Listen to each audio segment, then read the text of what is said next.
Start करते हैं आज डिपॉजिटरी एक्ट 1996 से। सबसे पहले अपन इंट्रोडक्शन से कवर करते हैं, ज़्यादा टेक्निकल लैंग्वेज नहीं है पर समझने के लिए बहुत अच्छा चैप्टर है और काफ़ी रेलेवेंट चैप्टर है एग्जाम पर्पज़ के लिए। ठीक है, introduction, concept, definition and overview of depositories and depository system. ठीक है, एक पैरा है और उसमें अपन सारी चीज़ें मतलब मीनिंग, डिपॉजिटरी की डेफिनेशन और क्या क्या वो चीज़ से रिलेट करती है, अपन ओवरव्यू एक लेते हैं। ठीक है, the depository act 1996 has introduced the system of depositories in India. It has come into force with effect from 20th September 1995. ये कैसे हो गया? 1996 का एक्ट है पर जब इफेक्ट हुआ था वो 1995 में हुआ था।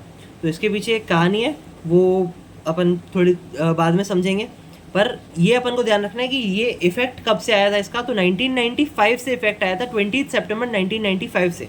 ठीक है, और एक्ट बना है 1996 का। ठीक है, मतलब जैसे एक्ट कैसे पास होता है 1990, सबसे पहले जो एक्ट पास होता है, कोई भी एक्ट अगर बनता है तो सबसे पहले वो पास होता है पार्लियामेंट में और उसके बाद वो पास होता है राज्यसभा और लोकसभा में। ठीक है, और ऐसे ही करके प्रोसेस है। पर इसका जो इफेक्ट जो लाया गया था वो लाया गया था 20 सितंबर 1995 से।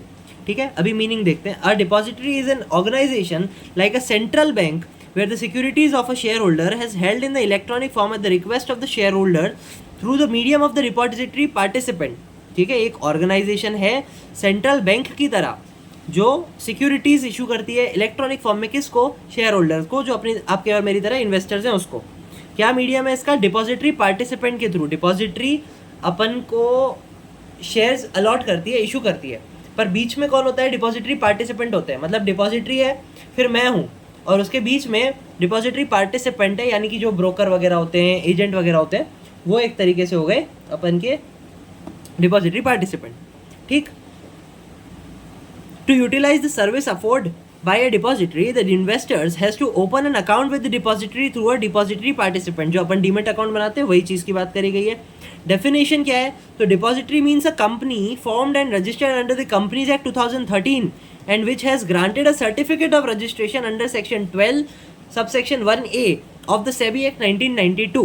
ठीक है, सर्टिफिकेट अपन को लेना पड़ेगा रजिस्ट्रेशन का, कहाँ से? सेबी के पास से। और कंपनी है अपन की, जैसे ये डिपॉजिटरी होती है, इंडिया में 2 डिपॉजिटरीज हैं, एक है CDSL और एक NSDL। ठीक है, आगे उसके बारे में भी अपन थोड़ा बहुत पढ़ेंगे, आने वाला है। ये क्या है? डिपॉजिटरी हैं और कंपनियाँ हैं। CDSL तो लिस्टेड भी है, अपन CDSL के शेयर्स ले बेच सकते हैं। तो क्या बोलते, CDSL एक कंपनी है, तो अपन को कंपनी के उस फॉर्म में पहले रजिस्टर करना पड़ेगा और grant certificate of registration under section 12। Section अपन को यहाँ पे याद रखने वाली बात नहीं। पहले वाले जो ये चीज़ें हैं ना, ये चीज़ें अपन को सिर्फ एक नॉलेज पर्पज़ के लिए कि पूरे चैप्टर में क्या बात करी जाएगी और क्या बोला जाएगा। ठीक है, फिर the depository can not act a depository unless it obtain a certificate of commencement of business from SEBI, जो अपन ने ऊपर बात करी गई।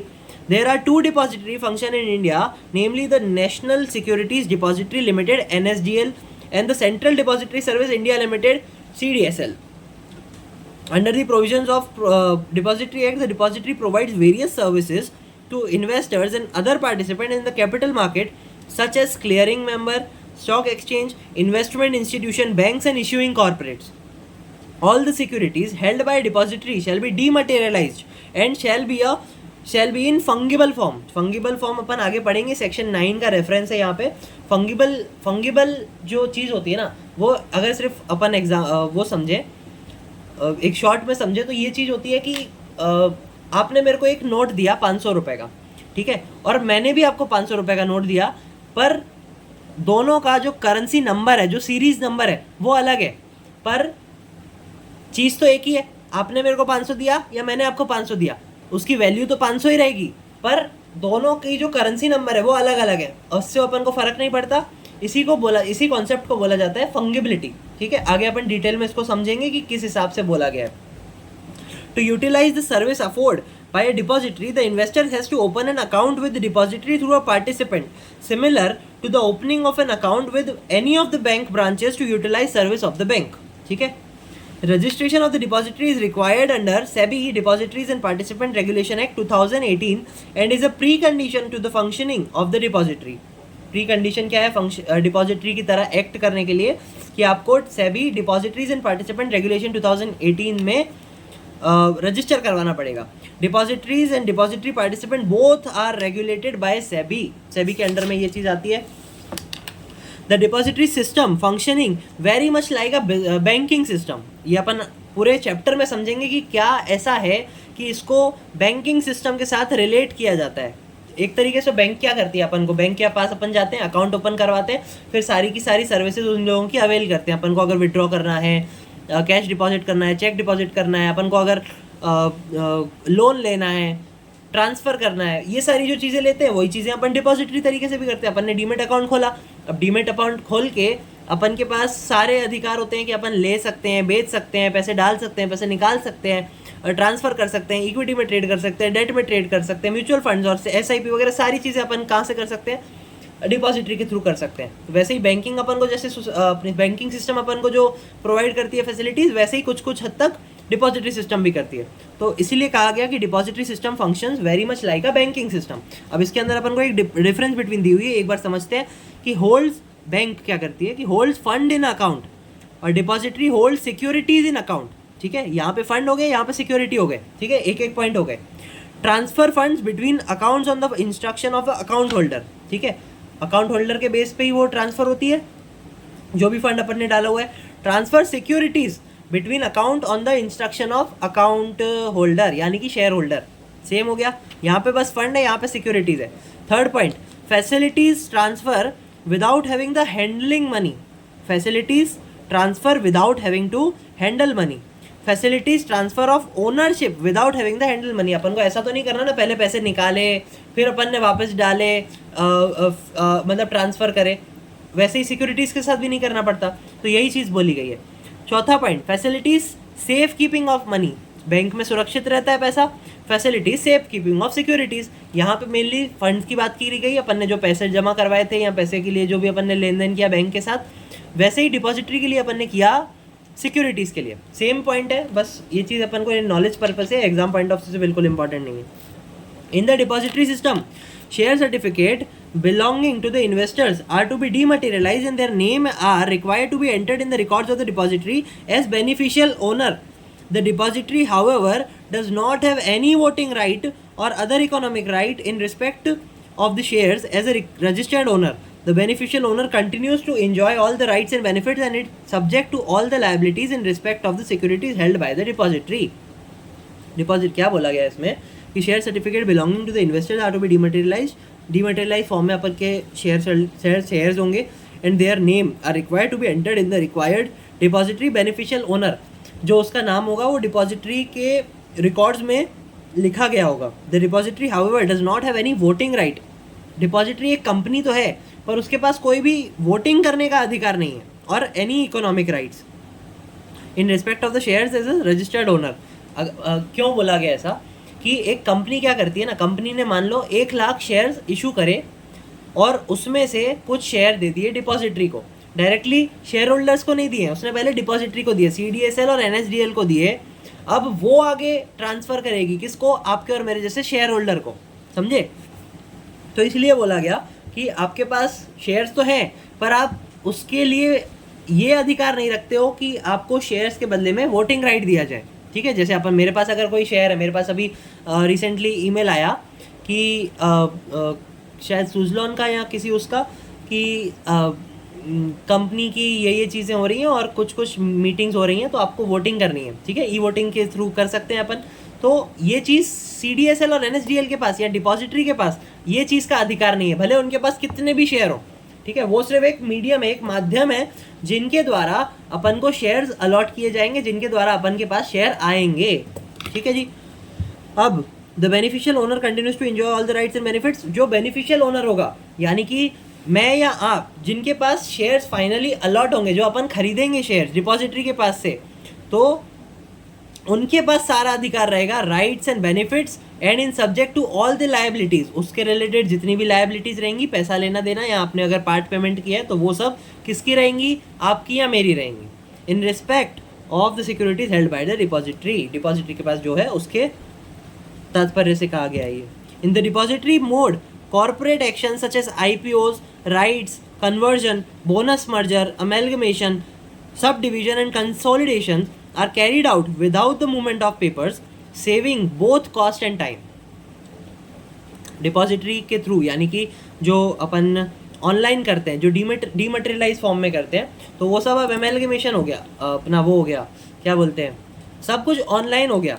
तो इस वजह से काफ़ी हद तक कॉस्ट भी कम होती है, टाइम भी कम होता है, और काफ़ी सारी चीज़ें कम हो जाती हैं। जैसे इसमें बोला गया, in the depository mode corporate action such as IPOs online निकाल दिए, राइट्स इशू करना है अपन ने ऑनलाइन कर दिया, कन्वर्जन पे, bonus, merger, amalgamation, sub division, consolidation, ये सब कुछ ऑनलाइन हो सकता है, carried out without the movement of paper. Without the movement of paper का क्या मतलब हुआ कि अपन को एक दूसरे को ये नहीं करना है कि मैंने पहले यहाँ पेपर भेजे, यहाँ डॉक्यूमेंट भेजे, यहाँ से अप्रूवल लिया, वहाँ से अप्रूवल लिया, सब कुछ बैठे बैठे कंपनी ऑनलाइन कर सकती है डिपॉजिटरी माध्यम से। The issuer get information on changes in shareholding partner on a regular basis, which enables the issuer to efficiently monitor the changes in shareholding. ठीक, the depository system links the issuing corporate, depository participants, the depository and clearing corporation, clearing house of stock exchange. क्या बोला है कि the depository system links the issuing corporate, depository participant, the depositories and clearing corporation और clearing house of stock exchange. ये एक link create करता है। जैसे मैंने बताया कि कंपनी और मेरे बीच में डिपॉजिटरी पार्टिसिपेंट है, डिपॉजिटरी का एक सिस्टम है, तो वो किसके बीच में लिंक क्रिएट कर रहा है, कंपनी के बीच में और मेरे बीच में एक लिंक क्रिएट कर रहा है। ठीक है जी, तो ये चीज़ इसमें बोली गई। The networking facility holding of securities in the soft form and effect transfer by means of account transfer. Done. अब बताए गए अपन को roles of depositories and its function. Depository के रोल क्या है, उनके क्या काम है। ठीक है जी। डीमटेरियलाइजेशन, डिपॉजिटरी का पहला काम dematerialisation, that is converting physical certificate to electronic certificate. ठीक है जी। रीमटेरियलाइजेशन, ये अपन ने शायद पहले सुना है पर डिटेल में नहीं समझा, आगे इसकी पूरी शॉर्ट नोट है, अपन वो भी पढ़ेंगे। अभी के लिए सिर्फ इतना जानो कि rematerialisation that is conversion of securities in demat form into physical form. समझे, मतलब अभी मेरे पास इलेक्ट्रॉनिक फॉर्म में है पर मेरे को फिजिकल फॉर्म में चाहिए, तो भी वो कर सकते हैं। किसके माध्यम से, डिपॉजिटरी के माध्यम से। डिपॉजिटरी को अपन को ऐसे करके देना पड़ेगा। इसको क्या कहते हैं, rematerialisation. Physical to electronic dematerialisation, और इलेक्ट्रॉनिक टू फिजिकल रीमटेरियलाइजेशन। ठीक है। Facilitating repurchase, redemption of unit of mutual fund, electronic settlement of trades in stock exchange, pledging, hypothecation of dematerialization securities against loan, electronic credit of securities allotted in public issues, right issues, electronic credit of securities allotted in public issues and right issues, receipt of non-cash corporate benefit such as bonus in electronic form। मतलब अभी ऐसा नहीं है कि आपको अगर bonus issue करना है तो क्या बोलते हैं, सारी कंपनियां चेक भेजेंगी। पहले के टाइम पे अभी भी होता है ऐसे कि काफ़ी कंपनियां ना कुछ कुछ पैसों में देती है। अभी मान लो मेरे पास 10 शेयर हैं और वो कंपनी इशू कर रही है 1 रुपये के डिविडेंड। ठीक है, अब 10 शेयर पे तो 10 रुपये ही हुए। अब 10 रुपये का भी कोरियर आ रहा है। ठीक है, चेक की इतनी अमाउंट नहीं होती है। मैं खुद सोचूंगा कि यार 10 रुपये के लिए मैं चेक जमा करने जाऊँ बैंक में, और बैंक वाला भी सोचेगा यार कि क्या है 10 रुपये के बैंक जो चेक के लिए आ रहा है। तो ठीक है, वो सारी बातें रहती हैं। पर अब आप इंस्टेंटली, अभी कुछ टाइम पहले मेरे अकाउंट में डिविडेंड की अमाउंट क्रेडिट हुई, तो उससे ये चीज़ पता चलती है कि सारी डिपॉजिटरी सारी चीज़ें अपने रिकॉर्ड्स में रखता है, और उसे पता है कि मेरे पास कितने शेयर्स हैं, कितने, उसके तो सभी पता है कि कितने के मैंने खरीदे थे, अभी कितनी मतलब उसकी वैल्यू है। ठीक है, तो अब डायरेक्टली उस अमाउंट पे जितने भी उन लोगों ने, कंपनी ने बोनस दिए होंगे, वो मेरे पास अकाउंट में आ गए। तो इलेक्ट्रॉनिकली सब कुछ हो रहा है। Freezing of demat account so that the debts from the account are not permitted. अगर किसी कारणवश किसी डीमेट अकाउंट को फ्रीज करना चाहते हैं, या कोई ऐसा केस बन रहा है कि इसके डीमेट अकाउंट को फ्रीज करना पड़ेगा, किसी ने कुछ अगर लोचा लपाटा करा होगा, तो फिर उसके डीमेट अकाउंट को फ्रीज भी किया जा सकता है। Nomination facilities for demat accounts, nomination facility अब तो कंपलसरी हो गया। अभी किसी ने अगर नहीं करवाया तो करवा सकते हैं, बाकी अब तो कंपलसरी है कि नॉमिनेशन कंपलसरीली हर डीमेट अकाउंट के साथ होना पड़ेगा। Services related to changes of address, अपन एड्रेस चेंज कर सकते हैं। पहले सब कुछ लिख के करना पड़ता था, सारे डॉक्यूमेंट्स फाइल करने पड़ते थे। Effecting transmission of securities, transmission वाला केस कब होता है, एक तो होता है ट्रांसफ़र, एक होता है ट्रांसमिशन। ट्रांसफ़र वाला केस अपन को पता है कि मैंने बेचा, आपने खरीदा, हो गया ट्रांसफ़र। ट्रांसमिशन वाला केस जब आता है, जब मेरी मृत्यु हो गई, मेरी जब डेथ होगी, तो मेरे जो शेयर्स हैं वो कहाँ चले जाएंगे, मेरे नॉमिनेशन के पास चले जाएंगे, मेरे नॉमिनी के पास चले जाएंगे। ठीक है, मतलब मेरे पास कुछ शेयर्स हैं, अब मैंने नॉमिनेशन में रखा हुआ है मेरी मम्मी को। ठीक है, अब मेरे को कुछ अगर हो जाता है तो मेरे शेयर्स मेरे बाद मेरी मम्मी के हो जाएंगे। ठीक है, सिंपल। अब बात करिए difference between depositories and custodian.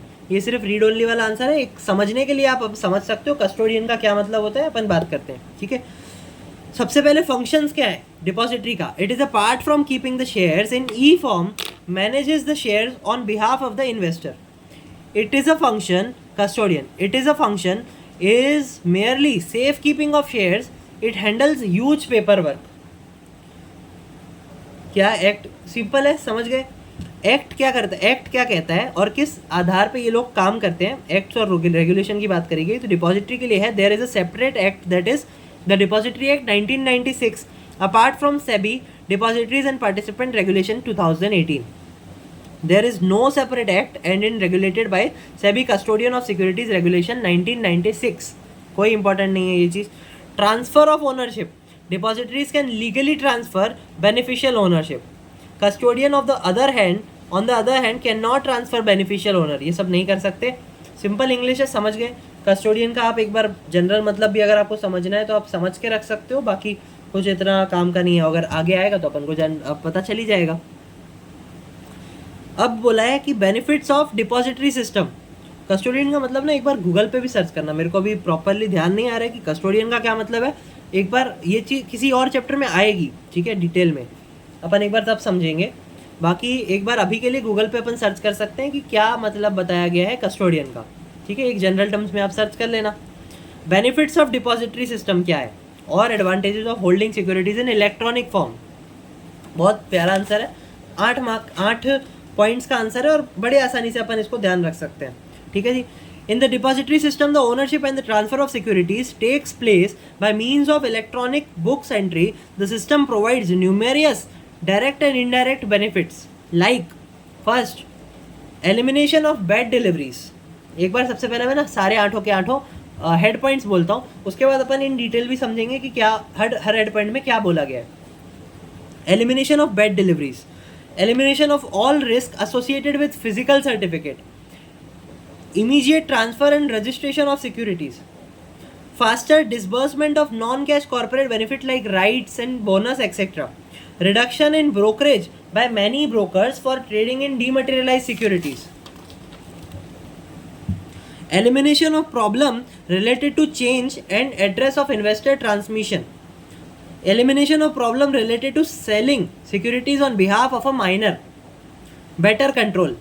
अपन आधे से ज़्यादा अगर अपन को आंसर नहीं भी पढ़ा हो ना, ये चीज़ें अपन को पता ही है। ठीक है, और एक बार सिर्फ अगर हेड पॉइंट भी लिख दिया तो अपनी ओन लैंग्वेज में आप हर पॉइंट में 2-2 लाइन भी लिखो ना तो 4 मार्क अपन को आराम से मिल जाएंगे। पहले थोड़ा सा इंट्रोडक्शन लिख लिया, फिर बता दिया कि ये एडवांटेजेस होते हैं, फिर अपन ने मतलब ऐसी ऐसी बातें करी गई हैं इसमें, फिर उसके बाद हेड पॉइंट्स लिख दिए, उसको डिटेल में 2-3 लाइन में एक्सप्लेन कर दिया, बन गया यार आंसर, क्या दिक्कत है।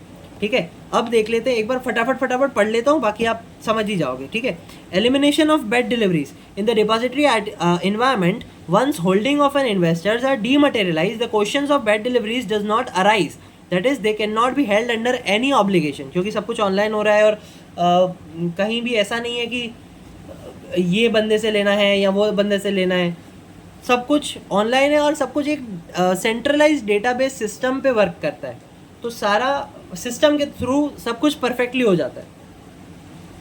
Elimination of all risk associated with physical certificate. Dealing with physical securities have associated security risk of theft of stocks, mutilation of certificate, तोड़ मड़ोड़ना किसी भी सर्टिफिकेट को अगर अपन ने जानबूझ के कुछ उसके अंदर हेरा फेरी करने की गई तो वो चीज़ें रुक सकती हैं क्योंकि सब कुछ ऑनलाइन है। Loss of certificate during movement through any form through movement through any kind of movement and from the registrar, thus exposing the investors to the cost of obtaining duplicate certificate। अगर आपका by chance के वो खो जाता है, certificate खो जाता है तो आपको कंपनी को फीस देनी पड़ती है सर्टिफिकेट इशू करना पड़ता है और उन लोगों को समझाना पड़ता है कि भैया मेरा खो गया है शेयर सर्टिफिकेट और मेरे को डुप्लीकेट शेयर सर्टिफिकेट इशू करो। तो उसमें भी कॉस्ट लगती है, चार्ज लगते हैं, टाइम लगता है। फिर बोला कि obtaining duplicate certificate and advertisements etcetera, the problems does not arise in depository environment. ये चीज़ें डिपॉजिटरी इन्वायरमेंट में नहीं होती हैं। Immediate transfer and registration of security, immediately अपन करते हैं। मैं अगर अभी बैठा हूँ ना, अभी रात को, मतलब मैं अभी रात को वीडियो बना रहा हूँ, पर अगर मैं सुबह वीडियो बनाता हूँ, सुबह मैं कुछ भी करता हूँ या कहीं पे भी कुछ पढ़ाई कर रहा हूँ या फिर अगर कहीं पे भी हूँ, तो मैं हाथों हाथ ले सकता हूँ, बेच सकता हूँ और कहीं पे भी ट्रांसफ़र कर सकता हूँ। ठीक है, एक बार अंदर की लैंग्वेज भी पढ़ लेते हैं। In the depository environment once the securities are credited to the investors account on pay out, he becomes the legal owners of the securities. There is no further need to send it to the company's registrar for registration. If securities are purchased in the physical environment, the investors has to send it to the company's share transfer agent so that the change of the ownership can be registered. This process usually takes around 3 to 4 months. समझो आप, मेरे को अभी अगर कोई share बेचने हैं तो अब मैं सबसे पहले तो जो अपने ओनर है उसके पास जाऊंगा, उसको बोलूँगा कि वो फिर रजिस्ट्रार को इन्फॉर्म करेगा। पहले के टाइम पे रिंग होती थी, पहले के टाइम मतलब इतना पहले की बात नहीं कर रहा, पर जब ये सारी फिजिकल फॉर्म में ट्रेडिंग होती थी, यानी कि आज से 20 साल पहले तक, अभी भी होती है फिजिकल में कुछ ही हद तक, आज से 20 साल पहले बहुत हद में होती थी। मतलब सिर्फ वही था, तब तो ऐसा था नहीं कि डीमटेरियलाइज फॉर्म में होते थे या फिर ब्रोकर अपन ऑनलाइन शेयर खरीद सकते थे ये वो। तो तब के टाइम में इतनी मगजमारी होती थी ना कि अब उससे काफ़ी हद तक बहुत सारे अपन को बेनिफिट्स मिलते हैं। इन डेप्थ अपन को जाने की ज़रूरत नहीं है, एक बार अपन ने अपने लैंग्वेज में लिख दिया, बहुत हो गया। Faster disbursement of non cash corporate benefit like rights and bonus, जैसे अभी अपन ने बात करी पिछले बार चेक की कि 10-10 रुपये के भी चेक आते हैं घर पे। Depository system provides for direct credit of non-cash corporate entitlement to the investor's account, thereby ensuring faster disbursement and avoiding risk of loss of certificate in transit. Reduction in brokerage by many brokers for trading in dematerialized security. Reduction in brokerage, काफ़ी अगर broker होते हैं तो उन लोगों के पास अपने हक हैं, वो लोग चार्ज कर सकते हैं फीस। अगर कुछ और करवाना है तो उसकी भी स्पेसिफिकली वो लोग चार्ज क्रिएट करते हैं। ब्रोकरेज अपन की काफ़ी हद तक बच जाती है। ठीक है, अभी कितने सारे अपने पास ब्रोकर हैं। कई लोग ऐसे भी करते हैं कि फ्री में आपको ट्रांजैक्शन करते हैं। काफ़ी ब्रोकर हैं ऐसे कि आपको चार्ज वो लोग क्रिएट ही नहीं करते, सिर्फ एनुअली हो सकता है जो कुछ वो चार्ज करते हो, बाकी काफ़ी हद तक ट्रांजैक्शन पे ज़ीरो ब्रोकरेज लेते हैं। ठीक है, तो वहाँ पे बहुत सारी आपकी कॉस्ट बच जाती है। Brokers provides this benefit to investors is dealing in dematerialise securities reduced their backs office cost of handling papers and also eliminates the risk of being the introducing broker. Eliminating a problem related to changes of address of investors transmission etc. एक बार इसको भी पढ़ लेते हैं। In case of change of address of transmission of demat shares, investors are saved from undergoing to entire change procedure with each company or registrar. अच्छा, ये चीज़ें देखो कितनी भारी हैं कि मेरे पास अगर 10 कंपनियों के शेयर हैं और मैं अब अपना एड्रेस चेंज कर रहा हूँ, मेरे एज ए इन्वेस्टर मेरा एड्रेस चेंज हो रहा है, तो मेरे को 10 के 10 कंपनियों के पास अलग से जाना पड़ेगा कि यार मेरा एड्रेस चेंज हो गया, मेरे एड्रेस चेंज कर दो। कितनी लोचे वाली बात है। आज के टाइम पे अगर मैंने सिर्फ डीमटेरियलाइज, उसमें आज के टाइम पे तो ऐसी कोई दिक्कत आती नहीं है, और अगर मैं कर देता हूँ ना चेंज, तो सारा अपने आप ही सारी कंपनियों में वो पड़ जाएगा, क्योंकि मैं सीधा एक डीमटेरियलाइज अकाउंट का एड्रेस चेंज कर रहा हूँ। ठीक है, ऐसे होता ही नहीं है शायद, पर अगर होता भी हो तो मैं सिर्फ एक चीज़ का चेंज कर रहा हूँ, वो सब जगह पे अपने आप ही फैल जाएगा। ठीक है, in case of change of address of और transmission of demat shares, investors are save from undergoing the entire change procedure with each company और registrar. Investors have to only inform their DP with all relevant document and the required change are effected in database के through हो जाएगा सारा of all the companies। मैंने सिर्फ एक जगह पे किया और सब जगह हो गया अपने आप ही, where the investors is registered holders of securities। 7th point, elimination of problem related to selling securities on behalf of minor. A natural guardian is not required to take court approval for selling demat securities on behalf of a minor। पहले के time पे अगर कोई minor के उसमें है तो सारा कुछ है ना एक प्रॉपर प्रोसीजर के फॉर्म में, और बताना पड़ता था कि हाँ मैं इसका गार्जियन हूँ, ये मेरा माइनर है, या जो कुछ भी रिलेशन हो, तो सब कुछ फिजिकली करना पड़ता था, फिजिकली जाना पड़ता था, वो सारे झंझट झपाटे होते थे, लोचे लपाटे होते थे, तो वो सारी दिक्कत होती थी। आज के टाइम पे मैं अगर किसी के बेस पे, मतलब मेरा कोई अगर सन है या मेरी अगर कोई डॉटर है, मैं उसके बेसिस पे भी अगर चाहूँ ना, उसके बिहाफ पे, तो मैं आसानी से कर सकता हूँ डीमटेरियलाइज फॉर्म में। मेरे एक रिलेशन में है जिन्होंने अपने बेटी के नाम पे शेयर्स और एसआईपी वगैरह सब करवाते हैं, तो उन्होंने उसके नाम पे करवाया हुआ है। तो अब देखते तो हो ही है, अभी छोटी सी बच्ची क्या करेगी, है ना। तो वो सारा कुछ लेन देन करते हैं, तो वो अपने बिहाफ पे सेल और वो सब कर सकते हैं। बेटर कंट्रोल हो जाता है, बहुत हद तक बेटर कंट्रोल हो जाता है कि सारी चीज़ें अपने नॉलेज में होती हैं। ठीक है, अपन सारी एनालिसिस या कुछ भी अगर पर्टिकुलरली अपन कर रहे हैं या किसी चीज़ के साथ साथ भी कर रहे हैं, तो अपन को एक काफ़ी नॉलेज रहती है अपने शेयर्स की, या आपने किस वैल्यू में वैल्यू में ट्रेड किया, या कब आपने ख़रीदा, अब कितना प्रॉफिट हुआ, ये सारी जानकारियाँ आपको पता है।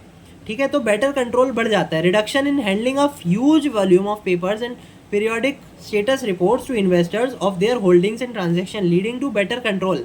ठीक है, पहले के टाइम पे अगर आपने अगर मान लो किसी कंपनी के 100 शेयर लिए, तो आपको कितने पेपर्स और डॉक्यूमेंट सारे संभालने पड़ेंगे और कितनी सारी चीज़ें आपको करनी पड़ेंगी। तो वहाँ पे एक ही उसमें अभी मैं अगर कुछ देखता हूँ, मेरे पास जैसे एक कंपनी के 25 शेयर हैं, तो मेरे पास वहीं पे लिखा हुआ आ रहा है कि हाँ ये कंपनी के फला फला शेयर है मेरे पास। अब आ गई अपने पास डिपॉजिटरी पार्टिसिपेंट की नोट, शॉर्ट नोट। सिंपल है, इतना कुछ पढ़ने वाली, एक नॉलेज पर्पस के लिए देखो अपन सब कुछ ही पढ़ रहे हैं। बाकी ऐसा नहीं है कि यही चीज़ें पूछी जाएंगी, इससे भी काफ़ी हद तक इंपॉर्टेंट चीज़ें आगे अपन इंटरनल ऑडिट और कॉन्करेंट ऑडिट और ऑडिट से रिलेटेड चीज़ें पढ़ेंगे। तो वो इस चैप्टर की कुछ कुछ ऐसी चीज़ें हैं कि शॉर्ट नोट बन सकती हैं। ठीक है, ये भी बन सकती है नो डाउट, पर वो चीज़ें क्या है, प्रायोरिटी वाइज ऊपर आती हैं कि हाँ यार इम्पॉर्टेंट बेस पे। अभी एग्ज़ाम में वो लोग अगर इतने लेवल की एग्ज़ाम ले रहे हैं, अपन अगर इतनी बड़ी कॉम्पिटिटिव एग्ज़ाम दे रहे हैं, तो वो लोग वो चीज़ें पूछेंगे ना जो एक अच्छे नॉलेज पर्पस के लिए इम्पॉर्टेंट होगी। ये भी नॉलेज पर्पस के लिए इम्पॉर्टेंट है, पर वो जानना ज़्यादा ज़रूरी है। एज अ कंपनी सेक्रेटरी या एज अ कोई भी लीगल प्रैक्टिशनर है, तो आपको ये सारी चीज़ें पता होनी चाहिए। डिपॉजिटरी पार्टिसिपेंट में क्या बोला कि just as a broker act as an agent of the investors at the stock exchange, a depository participant is the representative agent of the investors in the depository system, providing the link between the company and investor through the depository. आगे बात हो गई है, the depository participant maintains securities account balance and intimate the status of holding to the account holder from time to time. Who can be a DP? DP यानी कि direct profile नहीं, depository participant. ठीक है, who can be A DP? तो public financial institution, scheduled commercial banks, foreign bank operation in India with the approval of the RBI, state financial corporation, custodian, stock brokers, clearing corporation, clearing house, NBFCs and registrar to an issue or share transfer agent complying with the requirement prescribed by SEBI can be registered as DP, depository participant. हाँ, a DP is one with whom an investors need to open an account to deal in shares in electronic form, while the depository can be compared to a bank. DP is like a branch of the bank with an account can be opened. जैसे अपन ने बात करी थी कि वो एक माध्यम है अपन को अकाउंट खुलवाने के लिए, फिर अपन जो भी है लेना देना खुद के बेस पे कर सकते हैं। बस एक प्रपोर्शन उन लोगों को भी अपन को देना पड़ता है as a charge, as a service charge. And काफ़ी चीज़ें होती हैं कि जो उन लोगों के डेटाबेस में है, तो उन लोगों को सारी चीज़ें पता है कि मेरे नाम पे कितने शेयर हैं, कितने के हैं और आज कितने के हैं और कब इन्वेस्ट किए थे, कब विड्रॉ किए थे, और ये सारी कितना मेरे अकाउंट में डीमेट अकाउंट में फ़ंड पड़ा है और कितना मेरे को डिविडेंड, उनको पास सारी नॉलेज है। सोचो यार कितने सारे इन्वेस्टर्स हैं आज के टाइम पे, तो कितने सारे बढ़ते जा रहे हैं, पहले इतने नहीं थे। अभी रिसेंटली 3-4 साल के अंदर इतने अपने ये बढ़ गए हैं इन्वेस्टर। अच्छी बात है, बहुत अच्छी बात है, पर उन लोगों के पास कितना स्ट्रॉन्ग डेटाबेस है कि उन लोगों ने इतनी सारी चीज़ें एक सिस्टम में स्टोर करी हुई हैं और उन लोगों को सारी नॉलेज है। आज के मैंने अगर 3 साल पहले अगर कोई शेयर लिया था, तो उन लोगों के पास वो नॉलेज भी है कि हाँ इसने 3 साल पहले ये शेयर लिया था और 2 साल बाद ये चीज़ बेच दी। ठीक है, अब क्या बोला कि कहाँ तक पढ़ा अपन ने? डीपी तक, ब्रांच, हाँ ठीक है, ये पढ़ लिया। Stock holding corporation of India limited, SHCIL, ये फर्स्ट डिपॉजिटरी पार्टिसिपेंट था in India registered with NSDL, stock holding corporation of India limited. अपन को ये नॉलेज पर्पस के लिए इन्फॉर्म है, कर सकते हैं अपन को, इम्पोर्टेंट कर सकते हैं इसको, क्योंकि बाई चांस अगर किसी जगह पे ये MCQ में भी पूछा जाए तो अपन को पता होना चाहिए कि first depository in India registered with NSDL was stock holding corporation of India limited, SHCIL। से शॉर्ट में अपन अच्छे से याद रख सकते हैं, SHCIL हो गया। The main characteristics of depository participant are as under, फटाफट देखते हैं। ट्रांसमिशन रिक्वेस्ट और nomination, acts as an agent of depository, customer interference of depository, functioning like securities bank, account opening, facilities of dematerialization, instant transfer on payout, credit on investors in IPO rights or bonus, settle trades in electronic segment, pledge, enforcement of pledge, etc. pledge का मतलब क्या होता है? गिरवी रखना किसी ना किसी चीज़ में। अपन मतलब प्लेज भी कर सकते हैं अपन के पास डीमेटेरियलाइज अकाउंट में ऑप्शन रहता है कि आप हेज कर सकते हो, प्लेज कर सकते हो, हाइपोथिकेशन, ये सारे टर्म्स अपन आगे डिटेल में समझेंगे, इसमें नहीं, पर कहीं ना कहीं पे ये चीज़ें आएंगी, ठीक है। रजिस्ट्रार, इशूअर, ये क्या होता है? जो इशू कर रहा है, simple. Issuer means an entity such as a corporate, state और central government organisation issuing securities which can be held by depositories in electronic form। मैंने जैसे बताया कि कंपनी ने डिपॉजिटरी को दे दिए, अब डिपॉजिटरी सारे शेयर होल्डर्स और इन्वेस्टर्स के अकाउंट में या कहीं पे भी डिपॉजिट करेगी। Functions of issuer, dematerialisation, confirmation of beneficiary holding, corporate actions such as right issue, bonus issue, etc., reconciliation of depository holding, rematerialization। ठीक है, 5 पॉइंट है, सिंपल है, कोई इंपॉर्टेंट नहीं है, पर एक पढ़ने के लिए अपन ने पढ़ लिया। अब आया अपना डीमटेरियलाइजेशन और रीमटेरियलाइजेशन। बहुत अच्छा आंसर है, नहीं पूछेंगे एग्जाम में, पर जानना चाहिए। जानते हैं, dematerialisation is a process by which the physical share certificate of an investors are taken back by the company and an. मैं ये बोल रहा हूँ कि एग्जाम में नहीं पूछेंगे, इसका ये मतलब नहीं है कि अपन पढ़े ही ना, ठीक है, अपन को पढ़ना तो पड़ेगा, ये नहीं कि पढ़ना ही पड़ेगा, पर अभी दिया हुआ है तो यार पढ़ लो यार, क्या दिक्कत है, ठीक है। अपन के हाथ में है सारी चीज़ें, बाई चांस साला पूछ लिया तो क्या करोगे?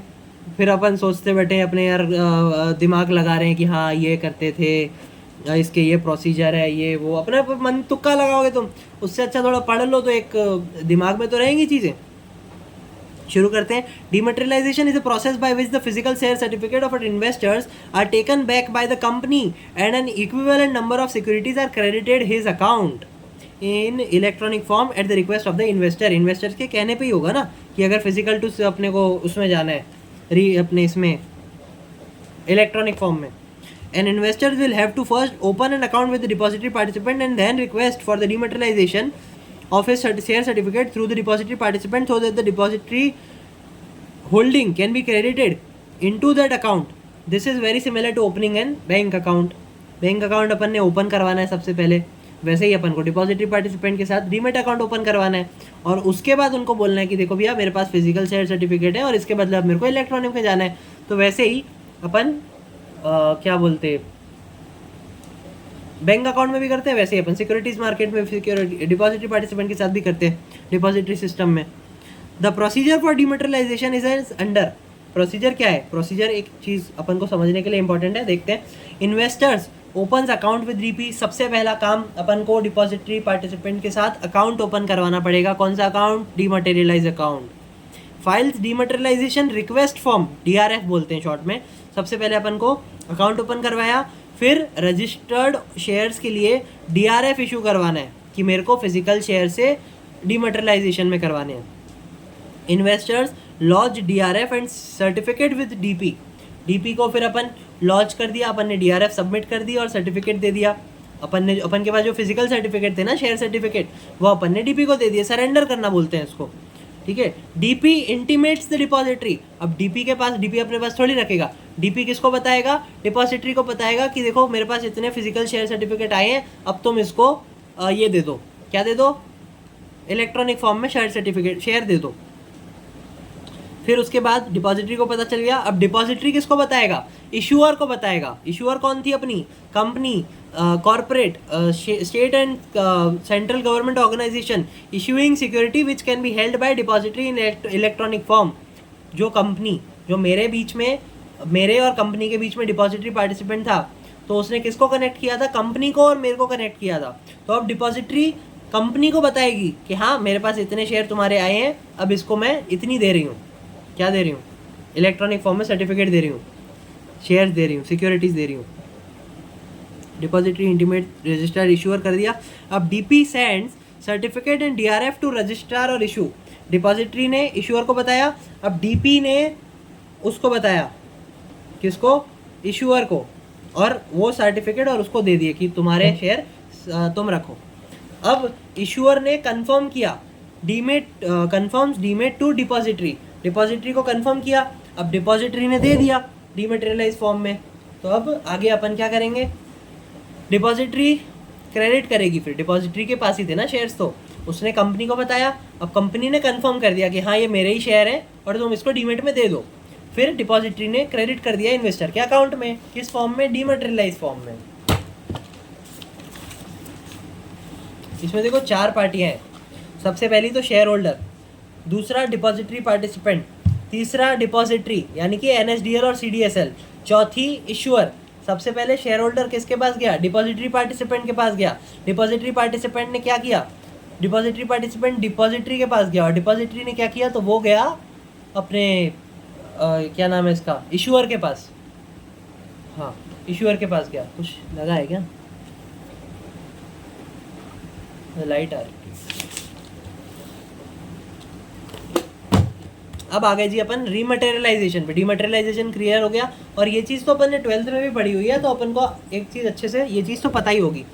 ठीक है, मैं इतना डिटेल में शायद नहीं पढ़ाया मैंने, पर एक तरीके से अपन इसको ऐसे समझ सकते हैं।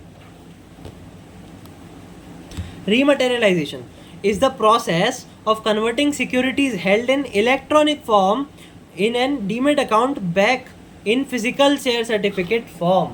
यानी कि मेरे पास फिजिकल फॉर्म के नहीं है, पर मेरे को फिजिकल फॉर्म में चाहिए। और भूल जाओ, ऐसा बोला कि इलेक्ट्रॉनिक फॉर्म में मेरे पास कुछ शेयर्स हैं। मान लो मेरे पास 100 शेयर हैं रिलायंस के, ठीक है, पर मेरे पास डीमेट फॉर्म में है, और मेरे को वो चाहिए फिजिकल फॉर्म में।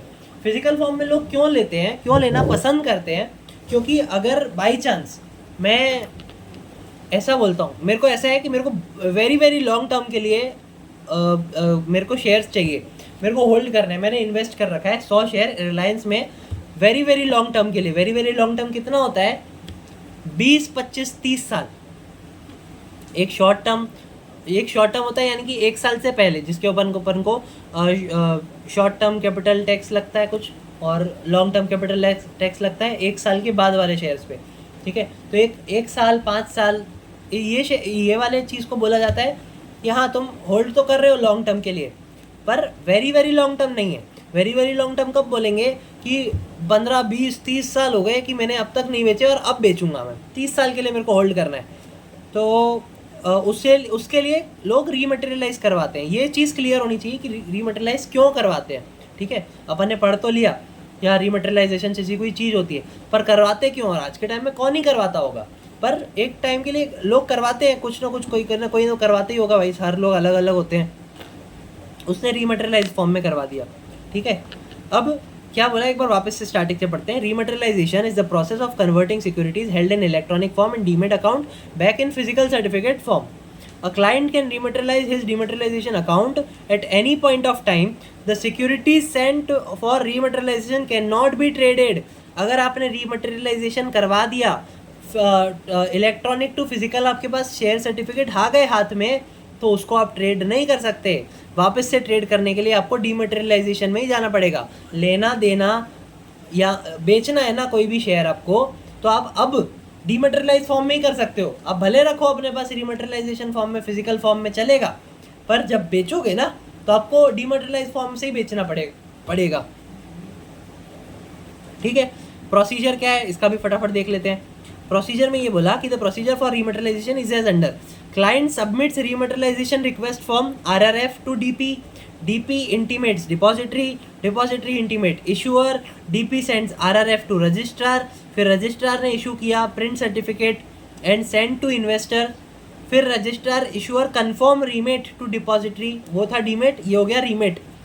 फिर अपना 7वां point, clients accounts will be debited, ठीक है, डीपी डेबिट कर देगा, उसमें अपन ने क्रेडिट करवाया था, इसमें डेबिट होगा ना, डीमेट से फिजिकल सर्टिफिकेट आ गया, अब प्रिंट कर दिया है तो अपन को फिजिकल फॉर्म में रहेगा, तो अब दोनों जगह पे थोड़ी रखोगे, तो अपन का डेबिट हो जाएगा।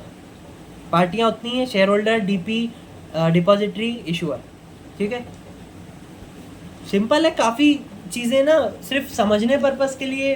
और आप देखो कुछ चीज़ें ना सुन के पढ़ के अपन को अपने आप ही ध्यान आने लगती है कि हाँ ऐसे ऐसे कुछ कुछ हुआ है।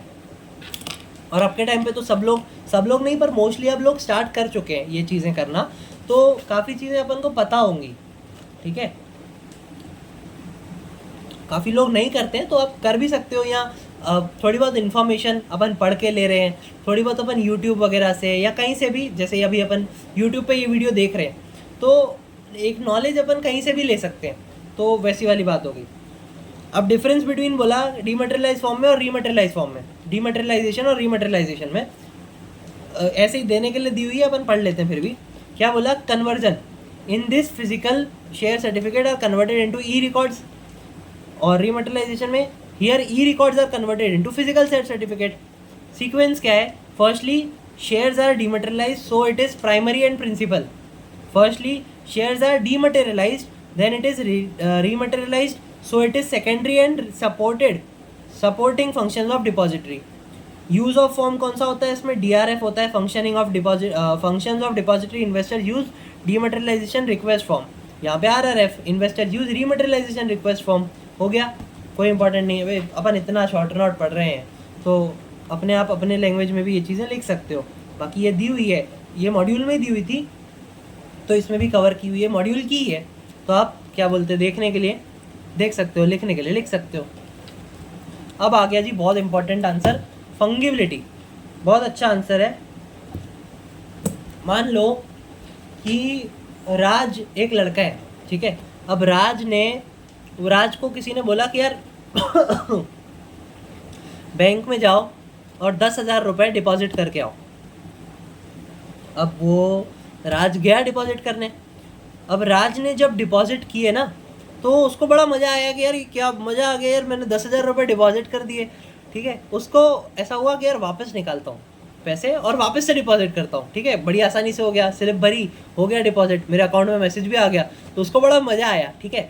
उसने डिपॉजिट कर दिए और बैंक के पास गया, बोले कि मैंने ये डिपॉजिट कर दिया, ठीक है, डिपॉजिट के लिए वो गया, उसने बोला कि ये स्लिप भर दो, ये कर दिया, डिपॉजिट हो गया, उसके बैंक अकाउंट में मैसेज आ गया, उसको बड़ा मज़ा आया। उसने बोला कि अभी जो मैंने डिपॉजिट करे थे ना, बैंक के पास वापस गया, बोले कि अभी जो मैंने डिपॉजिट करे थे ना 10 मिनट पहले, मेरे को वो वापस निकालने हैं। बाहर ही गया, उसको ऐसा लगा कि यार मज़ा आया, मेरे को वापस करता हूँ। उसने 10,000 रुपये वापस निकाले, और निकाल ही सकते हैं, ऐसा तो कोई वो बैंक को मना नहीं करेगी कि नहीं यार 10 मिनट पहले तो करे थे, अब रहने दो ना, क्या दिक्कत है, बैंक की सर्विस है, उसने निकाल लिए 10,000 रुपये। अब उसने पहली बार करा था डिपॉजिट, ठीक है, उसको किसी ने बोला था, ऐसा कभी करा नहीं बेचारे ने, पहली बार गया था तो सारी चीज़ें वो लिख के गया था कि हाँ यार ये 500 का नोट है, ये 2,000 का नोट है, तब मान लो एग्जांपल के लिए 2,000 का नोट चलता है अभी, ठीक है, तो उसने अपने कितने हुए 10,000 के, 10,000 के लिए 5 नोट हुए, तो वो ना 5 नोट की करेंसी लिख के गया था कि ये नोट पे ये करेंसी थी, ये नोट पे ये करेंसी थी, और बैंक वाले ने 2,000 के बदले उसको 500 के कितने नोट दे दिए, कितने दे दिए, 10 नोट दे दिए, ठीक है, 10 ही होंगे ना, कितने होंगे भाई मैं भूल गया,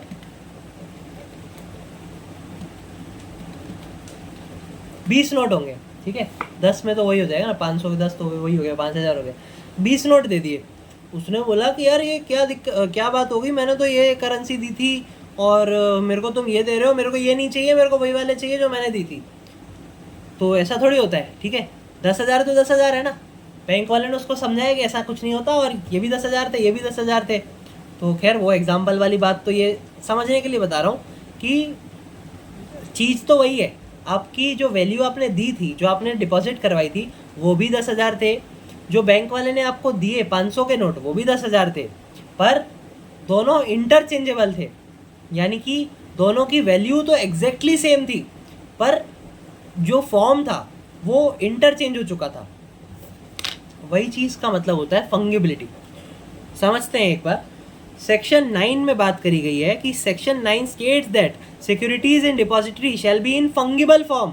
securities in depository in fungible form, क्या कैसे कि the act envisages that all securities held in depository shall be fungible, that is all certificate of the same securities shall become interchangeable in the sense that investors loses the right to obtain the exact certificate he surrender at the time of entry into depository। मान लो मैंने dematerialisation के time पे कुछ physical certificate दिए और dematerialise करवा दिए अपने बैंक अकाउंट, अपने उसमें डीमेट अकाउंट में। 2 साल बाद मैंने बोला कि मैंने बेचे नहीं अब तक, ठीक है, 2 साल बाद मैंने बोला कि ये सर्टिफिकेट को मेरे को रीमटेरियलाइज करवाना है और मैं लॉन्ग टर्म के लिए अपना वो करूँगा, ठीक है, तो मैंने रीमटेरियलाइज करवा दिया। अब उन लोगों ने ना कुछ अलग ही शेयर सर्टिफिकेट दे दिए तो वही कंपनी के दिए, जितने पे खरीदे थे उतने पे ही दिए। क्या बोलते उसने ना मेरे को, जैसे मेरे पास जो शेयर थे तो मेरे पास थे सीरीज नंबर, मान लो मेरे पास थे 501 से लेके 551 तक, ठीक है, मेरे पास ऐसे 51 शेयर थे, ठीक है। अब उन लोगों ने जो मेरे को दिए वो दिए क्या बोलते हैं 101 से लेके 151 तक। तो अब मैं उनको ये थोड़ी बोलूँगा कि यार मैंने तो ये दिया था, तुमने ये कैसे दे दिया मेरे को। वो लोग दे सकते हैं, उनको कोई दिक्कत नहीं है, अपन की वैल्यू तो उतनी ही है ना, और जो जितनी नंबर ऑफ शेयर्स थे वो भी उतने ही है। तो वो लोग ये नहीं बोलेंगे कि यार अलग थोड़ी है, चीज़ तो सेम ही मानी जाएगी ना। शेयर तो तब भी वही थे, शेयर तब भी रिलायंस के ही थे, अब भी रिलायंस के ही हैं, तब भी उतने ही थे, अभी भी इतने ही हैं, और तुम्हें लिख के ही दे रहे हैं ना कि हाँ तुमने इतने में खरीदे थे और अभी इतने के हैं, या जो कुछ भी सर्टिफिकेट में लिखता हो वो सब लिखा हुआ होगा। एक बार वापस पढ़ते हैं। All certificate of the same security shall became interchangeable in the sense that investors lost their right to obtain the exact certificate he surrenders at the time of entry into depository. It is like withdrawing money from the bank without bothering about the distinctive number of the currency। जो अपन ने example में समझा, राज ने क्या किया, वो गया, उसने डिपॉजिट करवाया, कुछ सीरीज नंबर थी उसके पास, पर जो बैंक से उसने जब वापस से विड्रॉ करवाया ना, तो उसने सीरीज नंबर ही कुछ अलग दे दी। राज का दिमाग घूम गया कि यार मैंने कुछ और दिया था, ये लोग कुछ और दे रहे हैं। तो राज साला पहली बार गया था यार, उसको भी क्या पता बेचारे को। तो ठीक है, तो ऐसे ऐसे हो सकता है, इंटरचेंजेबल हो सकता है, ठीक। In short, if a securities of commodity is fungible, it is perfectly interchangeable with any other of the same type and class of securities of commodity. In short, if a securities or commodity is fungible, it is perfectly interchangeable with any other of the same type and class of securities or commodities. Most financial securities are fungible. A shares in a particular company is exactly the same as another share in the same company. Fungibility का क्या मतलब है? Fungibility is the property of a goods or commodity whose individual unit are capable of mutual substitution। Substitution हो सकता है उस चीज़ का, और गुड्स एंड कमोडिटीज़ में हो सकता है जो कि ट्रेडेबल है। तो वो चीज़ हो गई अपनी फंगिबिलिटी। अब दी हुई है अपन को electronic credit in new issue, important नहीं है। कॉर्पोरेट एक्शन काट दो। इंटरनेशनल सिक्योरिटीज़ आइडेंटिफिकेशन नंबर, ये चीज़ अपन पढ़ते हैं, ISIN बोलते हैं इसको, इंटरनेशनल सिक्योरिटीज़ आइडेंटिफिकेशन नंबर। कैसे? The ISIN standard is under worldwide to identify specific securities such as bonds, stocks, common and preferred, futures, warrant, rights, trust, commercial papers and options. ISINs are assigned to securities to facilitate clearing and settlement procedures. An ISIN is a 12-digit alphanumeric code that unique identifies a specific security.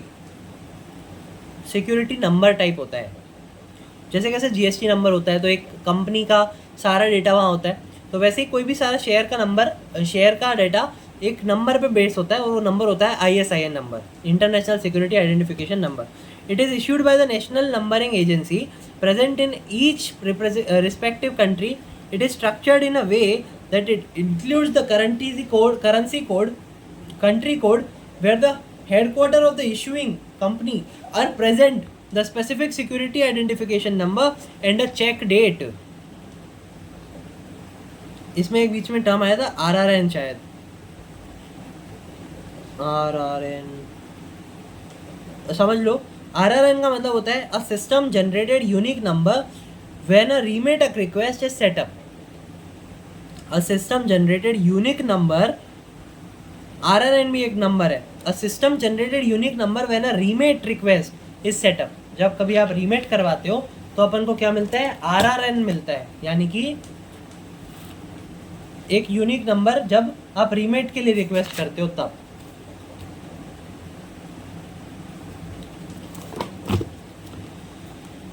अभी demat account opening process mostly तो सबको ही पता होता है अपन को. मतलब जैसे investor गया तो डीपी के पास गया, डीपी ने बोला KYC करवाओ, अपनी सारे address proof, pan card, cancel cheque और पर्सन वेरिफिकेशन, नॉमिनेशन, ये सारी चीज़ें मैंडेटरीली करनी पड़ती है. और rights and obligation documents, client master reports, delivering instruction slip, booklet, ये सारी चीज़ें अपन को सबमिट करवानी रहती है. ठीक है, सिंपल है. लीगल लिंकेज काट दो, कोई दिक्कत नहीं है. टॉपिक के नाम बता रहा हूँ, ठीक है. लीगल लिंकेज काट दो. लीगल रेगुलेटरी फ्रेमवर्क, क्या बोला इसके अंदर कि the legal framework for a depository system has been laid down by the depository act 1996 and is regulated by SEBI. The depository business in India is regulated by the depository act 1996, the SEBI depositories and participant regulation 2018, bylaws of depository, bylaws यानी कि internal rules of the depository, ये अपन आगे पढ़ेंगे. Business rules of depository, ये चीज़ें mandatorily करनी पड़ेंगी डिपॉजिटरी को अगर इंडिया में बिजनेस करना है तो. फिर apart from the above, depositories are also govern by certain provisions of the companies act 2013, the Indian stamp act 1899, securities and exchange board of India act 1992, securities contract regulation act 1956, SCRA act बोलते हैं इसको, स्क्रा 1956 का act है. ये भी आगे पूरा chapter है इस पर, ये भी अपन डिटेल में पढ़ेंगे. फिर बेनामी ट्रांजैक्शन, ये भी अपन जल्दी पढ़ने वाले हैं. बेनामी transaction prohibition act 1988, income tax act 1961, bankers book evidence act 1891. है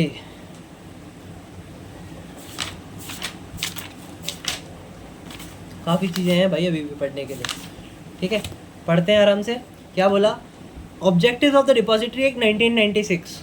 ऑब्जेक्टिव्स क्या है कि a depository act 1996 aims as a providing for, the depository act 1996 aims at providing for, पढ़ने के लिए पढ़ते हैं, a legal basis for establishment of depositories to conduct the task of maintenance of ownership records of securities and effect changes in ownership records through books entry, dematerialization of securities in the depository mode, as well as giving options to an investor to choose between holding securities in physical mode and holding securities in dematerialization form in depository. Simple है, simple English है, समझ लो बस. ठीक है. Making the securities fungible, making the shares, debentures and any interest thereon of public limited company freely transferable, and exempting all transfer of shares within a depository from stamp duty. ऐसा क्या बोलते अपन, कुछ चीज़ें ऐसी होती है कि अपन सिर्फ पढ़े ना तो अपने दिमाग में अपन को समझ में आ जाता है कि यार क्या लिखना चाह रहा है लिखने वाला. ठीक है, तो रीड आउट वाली चीज़ थी ये, अपन ने पढ़ लिया. प्लेज और हाइपोथिकेशन अपन ने आगे देखा था. प्लेज का क्या था, अभी देखते हैं प्लेज का क्या मतलब होता है. प्लेज और hypothecation of securities held in a depository. A beneficial owner may with the previous approval of the depository create a pledge or hypothecation in respect of securities owned by him through a depository. Pledge or hypothecation of securities held in a depository. A beneficial owner may with the previous approval of the depository creates a pledge or hypothecation in respect of securities owned by him through a depository, मैंने जैसे बताया ना, demat account में option अपन को देते हैं कि आप प्लेज कर सकते हो अपने शेयर्स को। मेरे पास कुछ अगर शेयर्स है तो मेरे पास पूरा अधिकार है कि मैं उसको प्लेज कर सकता हूँ। प्लेज यानी कि गिरवी रखना, गिरवी रख सकता हूँ। Every beneficial owner should give intimation to of such pledge और hypothecation to the depository participant and such depository is required to make entries in its records accordingly. अब डिपॉजिटरी पार्टिसिपेंट को आपको बताना तो पड़ेगा ना कि हाँ यार, जो तुम्हारे अंडर से मेरे को ये शेयर मिले थे, अब उसका मैं क्या बोलते हैं, थोड़ी देर के लिए, थोड़े दिन के लिए प्लेज पे रख रहा हूँ। डिपॉजिटरी पार्टिसिपेंट मना नहीं करेगा। अब तुम्हारे शेयर है, तुमने खरीदे हैं, तुम कुछ भी करो, कोई दिक्कत नहीं है, पर आपको डिपॉजिटरी पार्टिसिपेंट के साथ ये चीज़ कन्वे करनी पड़ेगी, ये सारी चीज़, और वो अपने रिकॉर्ड्स में अकॉर्डिंगली लिख देगा। An entry in the records of depository should be evidence of a pledge और हाइपोथिकेशन। ये चीज़ ना एक तरीके से सबूत भी बन जाएगी कि आपने ये शेयर को प्लेज रखा था। इन केस आगे जाके कोई भी लोचे लपाटे होते हैं तो फिर वहाँ पे ये चीज़ का ध्यान रखा जाएगा। ये चीज़ें क्या होती है ना, ये लोगों के लिए, जैसे बड़े बड़े कंपनियाँ हैं, तो ये लोगों के लिए बहुत इंपॉर्टेंट रहता है सारी चीज़ें ध्यान रखना। अभी म्यूचुअल फंड वाले होते हैं या कोई भी बड़े बड़े इंस्टीट्यूट्स होते हैं जो एक फंड इकट्ठा करके बहुत सारे शेयर्स खरीदते हैं, ठीक है। तो उन लोग, अभी मान लो उन लोग में से किसी ने बहुत सारे शेयर्स का कुछ प्लेज कर लिया, प्लेजिंग कर लिया, हाइपोथिकेशन कर लिया, तो एक तरीके से ये चीज़ काफ़ी रिस्की हो जाती है। तो ये अपन को एक एविडेंस के तौर पे पता होना ज़रूरी है, ठीक है। आज के लिए अपन यहाँ तक रखें या एक दो छोटे आंसर और ले लें? चलो ठीक है, एक पेज बस, ये आधा थोड़ा सा पॉइंट है, सिंपल है।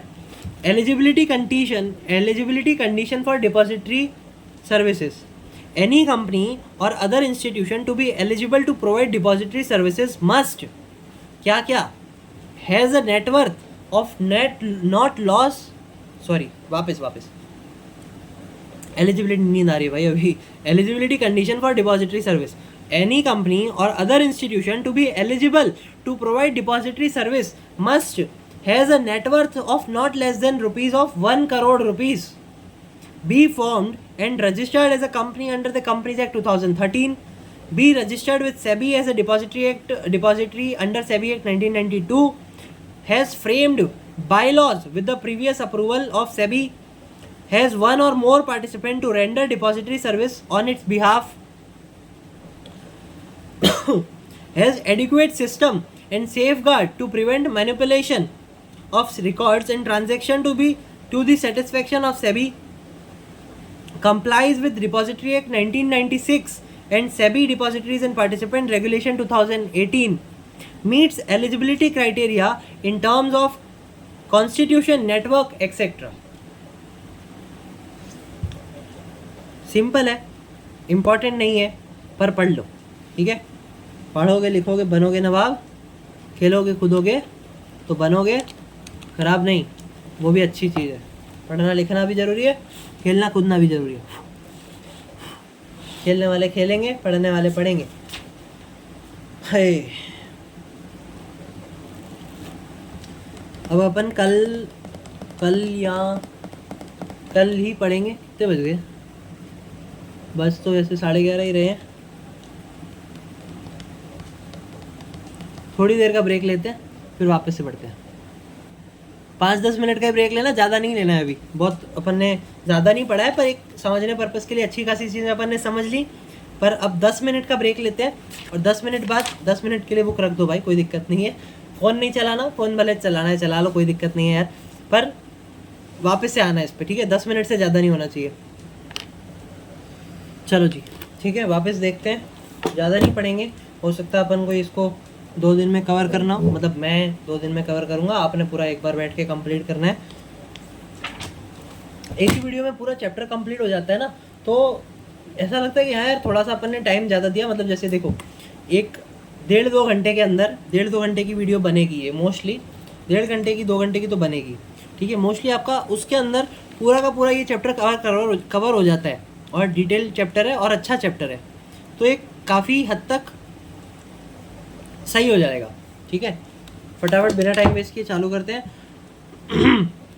Options to receive security certificate और होल्डिंग सिक्योरिटीज विद डिपॉजिटरी। क्या चीज़ बोली गई है? Section 8 of the Depository Act gives the option to the investor to receive securities in physical form or hold security with the depository. It is not necessary that all eligible securities must be in depository mode. In the scheme of the depository legislation, the investors has been given supremacy. The investors has the choice of holding physical certificate or opt for a depository based ownership record. However, in case of fresh issue of certificates, all securities issued have to be in dematerialise form. अगर कोई नया issue करा है किसी ने कुछ और आपको वो सर्टिफिकेट लेने हैं, कुछ नए शेयर्स लेने हैं, तो आपको कंपल्सरीली डीमटेरियलाइज फॉर्म में ही लेने रहेंगे. However, after the investors will also have the freedom to switch from depository mode to non-depository mode and vice versa. The decision as to whether or not to hold securities within the depository mode, and if in depository mode, which depository or participant would be entirely with the investors. Simple है, समझ लिया. In dematerialization of securities compulsorily according to the Depository Act 1996. अच्छा, इसमें question पूछा है अपन को, is dematerialisation of securities compulsory, क्या हाँ या ना देखते हैं. अपन को पता है कंपलसरी है, नहीं है. क्यों? क्योंकि अपन ने देखा कि रीमटेरियलाइज भी वापस करवाया था उसने डीमटेरियलाइज करवाने के बाद. According to Depository Act 1996, an investor has the option to hold securities either in physical or electronic form. Part of holding can be in physical form and part in demat form. However, SEBI has notified the settlement of market trades in listed securities should take place only in demat mode. SEBI has notified that settlement of market trades in listed securities should take place only in demat mode. अपन ने देखा था कि रीमटेरियलाइज करवाने के बाद भी अपन उसको बेच नहीं सकते हैं फिजिकल फॉर्म में. अपन ने अगर ट्रेड करना है ना उसके साथ, उसको बेचना है, तो अपन को डीमटेरियलाइज फॉर्म में बेचना पड़ेगा. ठीक है. What type of instrument are available for demat और depository? What type of instruments are available for depository? What types of instrument are available for demat at depository? Demat at depository. All types of equity. नींद आ रही कहा ना मैंने. बस अभी ये वाला लास्ट में ही रखेंगे अपन. मैं भी अच्छे से नहीं तो समझा नहीं पाऊँगा. तो बाकी के अभी अपने मतलब 10 पेज करी हुई है और ठीक है, इम्पॉर्टेंट है पर इजी है, अच्छे से हो जाएंगे ना जल्दी. आधे पौन घंटा और लगेगा बस. देख लेते हैं ये वाला 1-2 टॉपिक कवर कर लेंगे फटाफट, फिर हो जाएगा अपना.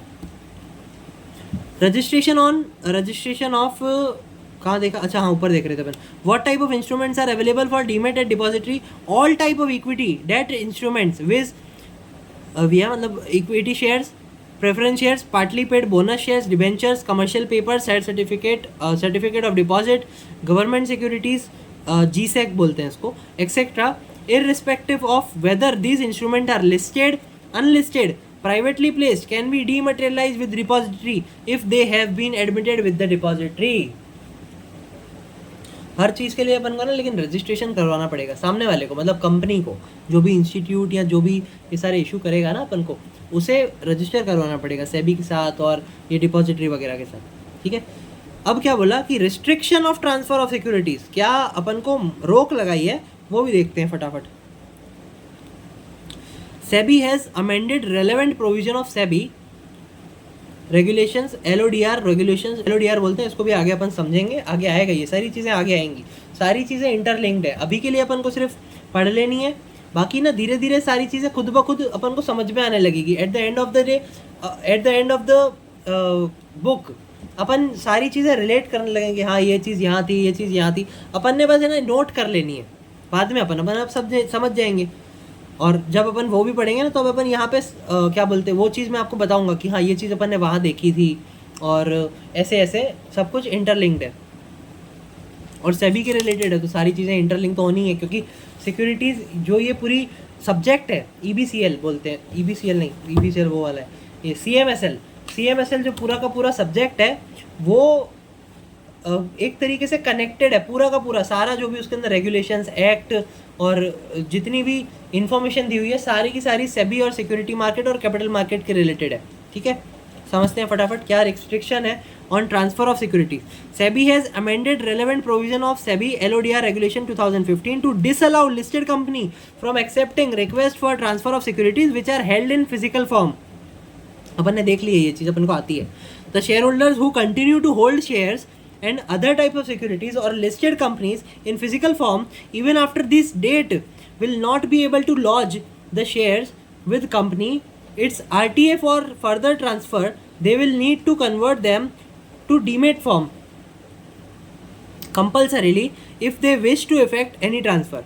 Transmission or transposition of securities held in physical or dematerialized form shall also be effected only in dematerialized form. Simple है, अपन कोई इतनी कोई बड़ी बात ही नहीं है यार, जो अपन ने पढ़ा हुआ है वही पढ़ा रहे हैं.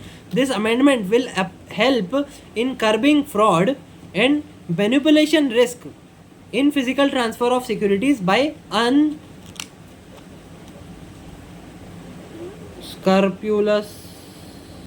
unscrupulous. इसका मतलब होता है unscrupulous. अच्छा ओके ठीक है. unscrupulous का मतलब होता है गलत इंटेंशन से काम करना.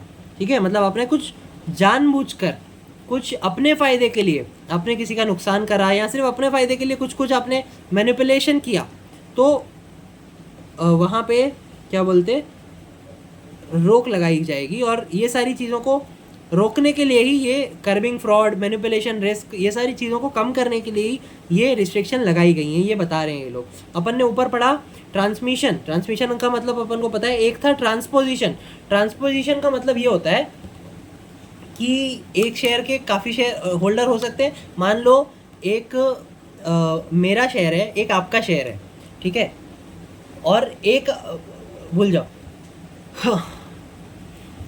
एक शेयर है और उसमें आपने भी पैसे लगाए हैं, मैंने भी पैसे लगाए हैं, यानी कि अपन लोग जॉइंट होल्डर हैं. ठीक है, तो वहाँ पे भी अपन ये चीज़ देख सकते हैं कि ए एंड बी, मैं ए हूँ आप बी हो, ए और बी मिलके जॉइंट होल्ड कर सकते हैं और उसको फिर सेल कर सकते हैं, डिस्पोज ऑफ कर सकते हैं, सेल कर सकते हैं डीमेटेरियलाइज फॉर्म में. Further, with shares held in demat form will improve ease, convenience and safety of transaction of investors. Requirements with the promoters and promoters group shareholding. As per SEBI LODR Regulation 2015, the listed entity shall ensure that 100% of shareholding of promoter and promoter group is in dematerialized form and the same is maintained on the continuous basis in the manner as specified by the SEBI. Simple है, SEBI जैसा बोलेगी वैसा करना पड़ेगा.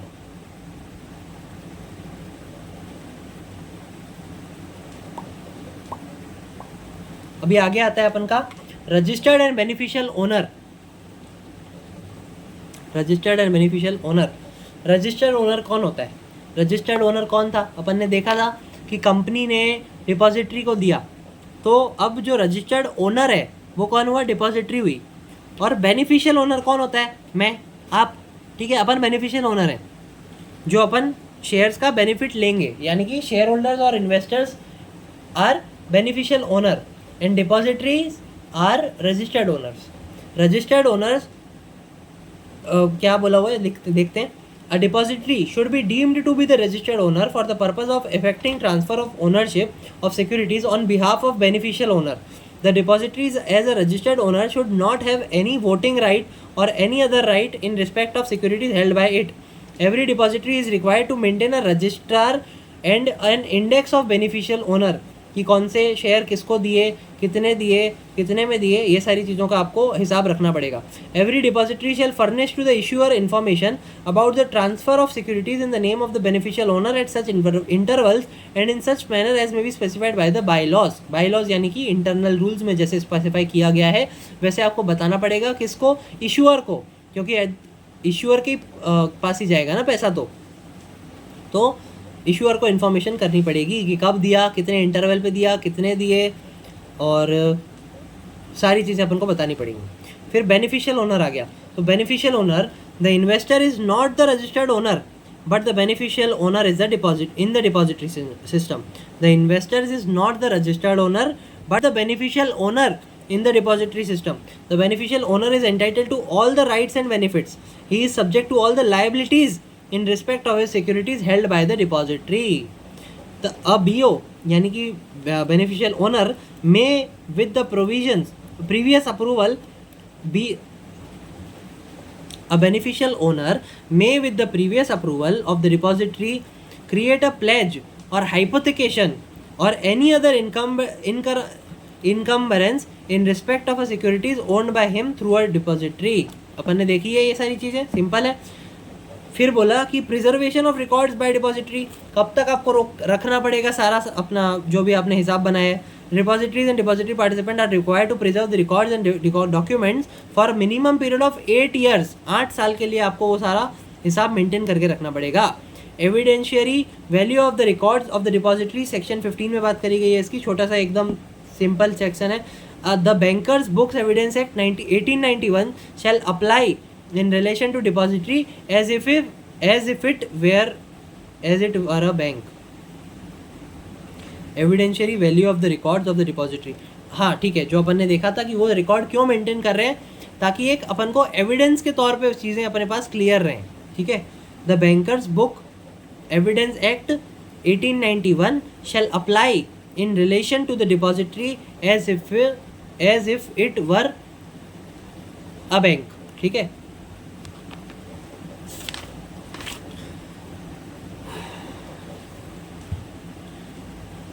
Options to opt out in respect of any security. Read only answer है, पढ़ लेते हैं फटाफट. Section 14 of the act provides that if the beneficial owner seeks to opt out the depository in respect of any securities he should inform the depository accordingly. After the receipt of intimation of the depository should make an appropriate entries in its records and also inform the issuer. Every issuer may, within 30 days of the receipt of intimation from the depository and on fulfillment of such condition and on payment of such fees as may be specified by the regulations, issue the certificate of securities to the beneficial owner of or the transferee as the case may be. पढ़ लिया? कोई दिक्कत वाली बात आई नहीं आई? है depositories to indemnify loss in certain cases. क्या बोला? Any loss caused to the beneficial owner due to the negligence of the depository और the participant would be indemnified by the depository to such beneficial owner. यानी कि कुछ भी अगर गलती से या लापरवाही से, किसकी लापरवाही से? डिपॉजिटरी या डिपॉजिटरी पार्टिसिपेंट से कोई भी नुकसान होता है, किसका? बेनिफिशियल ओनर का. तो कौन भरपाई करेगा? डिपॉजिटरी खुद करेगा. किसके लिए? बेनिफिशियल ओनर के लिए. सिंपल है, पूरी लाइन अपन ने समझ ली. Where the loss due to the negligence of the participant is indemnified by the depositories, the depository has the right to recover the same from such participant.